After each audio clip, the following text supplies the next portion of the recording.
In 1982, the villains were drum machines. After that, it was the Mellotron.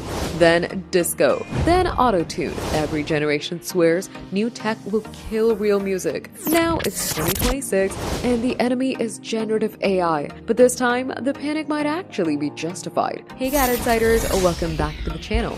Tools like samplers, synths, and Ableton Live didn't replace musicians, they empowered them.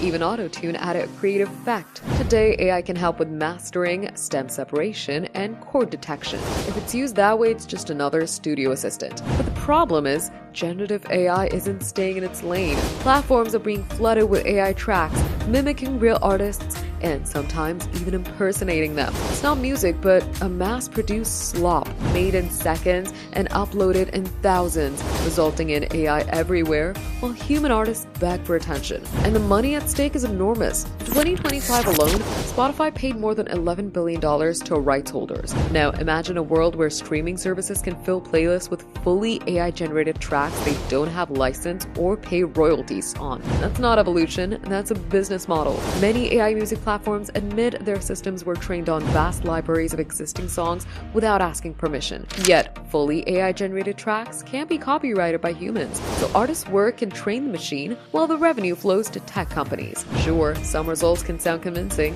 Convincing isn't the same as meaningful. The best music has personality, risk, imperfection, and a human touch.